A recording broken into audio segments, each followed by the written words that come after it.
नमस्कार सभी पेंशन धारकों का स्वागत करते हैं एक बार फिर से। दोस्तों ईपीएस 95 हायर पेंशन भोगियों के लिए बड़ी खबर है। ईपीएस 95 पेंशन भोगियों की जंग अब सड़क पर शुरू हो गई है। संसद में भी गरमाया है न्यूनतम और हायर पेंशन का मुद्दा। तो आखिरकार ईपीएस 95 पेंशन को लेकर संसद के अंदर हायर और न्यूनतम पेंशन का मुद्दा कैसे उठा, इससे दोस्तों पेंशन भोगियों को किस प्रकार लाभ होगा, इसके बारे में दोस्तों आज की इस वीडियो के अंदर बात करेंगे। वहीं दोस्तों केंद्रीय कर्मचारी और पेंशनर्स के लिए गुड न्यूज आ रही है। उन्हें अब जो है 18 महीने का डीए एरियर मिलने वाला है। तो 7वें वेतन आयोग के तहत 18 महीने के डीए एरियर को लेकर केंद्रीय कर्मचारी और पेंशनर्स के लिए क्या गुड न्यूज निकल कर आई है, इसके बारे में भी आज की इस वीडियो के अंदर बात करेंगे। साथ ही दोस्तों बात करने वाली हैं ओपीएस को लेकर। यहाँ पर जो अब सभी के लिए बड़ा अपडेट आया है। ओपीएस पेंशन लेने का रास्ता निकाला। कर्मचारियों ने अगर लेना है ओपीएस तो जरूर करना होगा ये काम। आखिरकार आपको पुरानी पेंशन योजना चाहिए तो कौन सा काम कर लेना होगा, पेंशन को लेकर आप सभी कर्मचारियों के लिए नया रास्ता निकलकर सामने आ चुका है। तो इसके बारे में भी आज की इस वीडियो के अंदर बात करेंगे। वहीं दोस्तों कर्मचारी भविष्य निधि संगठन की पेंशन योजना को लेकर बड़ा अपडेट आया है। पति और पत्नी की मृत्यु के बाद कर्मचारी भविष्य निधि संगठन बच्चों को देगा पेंशन। पेंशन योजना में हुआ बड़ा बदलाव। तो आखिरकार पेंशन योजना के अंदर बदलाव हुआ है। बच्चों को किस तरीके से पेंशन मिलेगी, इसको लेकर आप सभी के लिए बड़ी खबर आई है। वहीं दोस्तों आखिरकार लोकसभा से हम सभी के लिए बड़ी खबर निकल कर आ चुकी है। आरोपी पेंशन और बकाया एरियर के भुगतान को लेकर आई बड़ी खबर। लोकसभा में रक्षा मंत्री ने दिया है बेहद ही महत्वपूर्ण जवाब। तो इसको लेकर दोस्तों आप सभी के लिए बिग ब्रेकिंग न्यूज निकलकर सामने आई है। तमाम 4 बड़ी खबरों की जानकारी इस वीडियो के अंदर आप सभी को दी जाएगी। इसीलिए सभी पेंशन धारकों से निवेदन है कि दोस्तों आज वीडियो को आप लास्ट तक देखिएगा और चैनल पर नए हैं तो हमारे चैनल को सब्सक्राइब भी जरूर कर दीजिएगा। तो चलिए सबसे पहले हम जानते हैं कि ईपीएस 95 पेंशन भोगियों की जंग जो है वो सड़क से शुरू हो चुकी है और संसद में भी आप सभी के लिए न्यूनतम और हायर पेंशन का मुद्दा उठा। कैसे मुद्दा गरमाया हुआ है, चलिए इसके बारे में विस्तार से जानकारी को जानते हैं। कर्मचारी पेंशन योजना 1995 न्यूनतम और हायर पेंशन की जंग जो है वो जारी है। जी हाँ दोस्तों, गुरुवार को हल्दिया पश्चिम बंगाल में एक इतिहास रचा गया, जहां पर सभी प्रमुख राजनीतिक दलों की ट्रेड यूनियनों ने श्रमिकों को साझा मुद्दों पर प्रदर्शन के लिए एकजुट होकर उनकी मांगों को शीघ्र समाधान की मांग की है। इस पर एक पेंशन भोगियों का कहना है कि सभी आंदोलनकारी कर्मचारी पेंशन योजना 1995 संघ ईपीएस 95 पेंशन मुद्दों को शीघ्र समाधान करने के लिए इसी तरह की रणनीतियों पर गंभीरता से विचार कर रही हैं। सुप्रीम कोर्ट के आदेश के अनुसार ईपीएस पेंशन के बारे में क्या है, क्या हमें नई पेंशन और बकाया मिलना शुरू होगा, क्या प्रधानमंत्री या फिर वित्त मंत्री इस पर कोई घोषणा करेंगे, इसको लेकर भी लगातार पेंशन भोगी सवाल उठा रही हैं। अब जबकि संसद का सत्र चल रहा है तो एनके प्रेमचंद्रन और सुप्रिया सुले संसद में इस मामले को गंभीरता से उठाएंगे, जैसा कि वे पहले भी कर रही थी। अब हमें इस सरकार की उम्मीदों और गारंटी पर भी भरोसा नहीं है, ये पेंशन धारक बता रही हैं। इसलिए हम विपक्षी नेताओं से जो है वो अनुरोध कर रहे हैं कि वे हमारी मदद करें और सुनिश्चित करें कि 1 जनवरी 2025 तक नई पेंशन जो है वो पेंशन धारकों को मिल सके। वहीं पर पेंशन भोगी संतोष स्वरूप जी लिखते हैं, लेकिन कर्मचारी पेंशन योजना 1995 पुराने पेंशन भोगियों का क्या उन्हें सरकार नजरअंदाज कर रही है, उनकी पेंशन पर भी कोई मामला नहीं हो रहा है।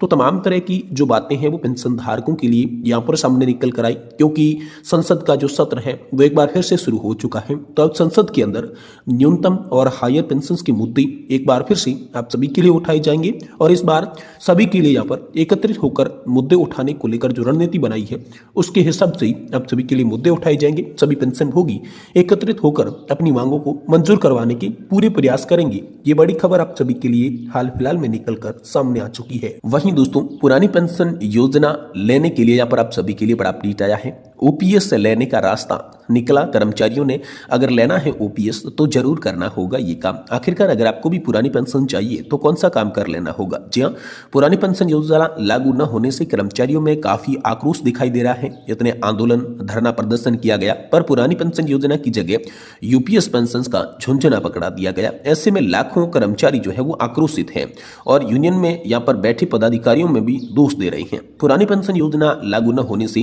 कर्मचारियों में नाराजगी साफ देखी जा सकती है। तो अगर आप भी सरकारी कर्मचारी हैं, पुरानी पेंशन योजना का प्रस्ताव प्राप्त करना चाहते हैं, तो कर्मचारियों ने पुरानी पेंशन योजना को लेकर रास्ता खोज निकाला है। आइए जानते हैं कि पुरानी पेंशन योजना को प्राप्त करने के लिए कौन सा काम करना जरूरी होगा। जी हाँ दोस्तों, यहाँ पर जो है उन्होंने कहा है कि यदि यूपीएस में आप सभी के लिए पेंशन पर सहमति नहीं होती है तो पुरानी पेंशन योजना लागू हो जाएगी।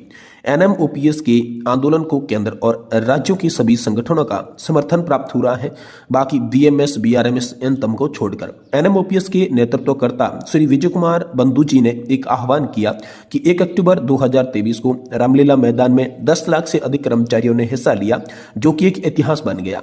आज तक किसी भी राजनीतिक पार्टी या किसी आंदोलन में इतनी भीड़ यहाँ पर नहीं हुई थी, तो ये एक आंदोलन बन गया है। अगर आपको भी ओपीएस चाहिए तो आप सभी को यहाँ पर बड़ा प्रदर्शन इस बार भी करना होगा।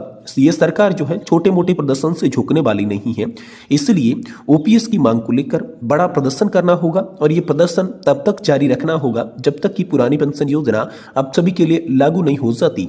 ये दोस्तों एनएमओपीएस के नेतृत्वकर्ता विजय कुमार बंधु जी ने आप सभी के लिए बड़ा आह्वान किया है। वहीं दोस्तों 7वें वेतन आयोग के तहत केंद्रीय कर्मचारी और पेंशनर्स के लिए गुड न्यूज आई है कि उन्हें अब जो है 18 माह का डीए एरियर जो है वो मिलने वाला है। कोविड-19 महामारी के दौरान केंद्र सरकार ने जनवरी 2020 से जून 2021 तक का 18 महीने के लिए केंद्रीय कर्मचारियों का महंगाई भत्ता और पेंशनर्स की महंगाई राहत का पेमेंट रोक दिया था। अब उम्मीद है कि 2025 की बजट में मोदी सरकार इस रुके हुए डीए और डीआर एरियर का पेमेंट कर सकती है।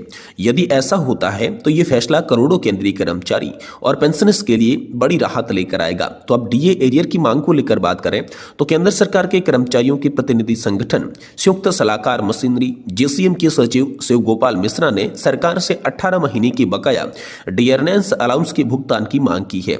उनका कहना है कि हाल ही में आर्थिक सुधारों के बावजूद महामारी के दौरान वित्तीय चुनौतियों के चलते ये बकाया रुका हुआ है। अब जब देश की आर्थिक स्थिति से उबर रहा है तो ये भुगतान कर्मचारी और पेंशनर्स के लिए भी महत्वपूर्ण राहत प्रदान करेगा। महंगाई के दौर में डीए का पेमेंट केंद्रीय कर्मचारी और पेंशनर्स के लिए राहत प्रदान कर सकता है।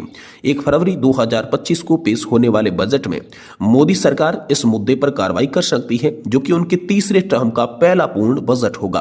कर्मचारियों को उम्मीद है कि वित्त मंत्रालय के प्रस्ताव के अनुसार डीए और डीआर का एरियर भुगतान लंबे समय से लंबित मांग को पूरा करेगा।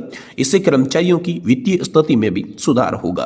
तो दोस्तों यहाँ पर क्या हो सकता है आप सभी के लिए फैसला, तो केंद्र सरकार इस प्रस्ताव पर विचार कर रही है, जिसे मंजूरी मिलने पर कर्मचारियों को आर्थिक राहत मिलेगी। ये सरकार की सकारात्मक पहल का संकेत है। बजट 2025 में इस घोषणा का भी सब्री से इंतजार किया जा रहा है, जो महामारी के दौरान बाद आर्थिक स्थिति को मजबूत करेगा।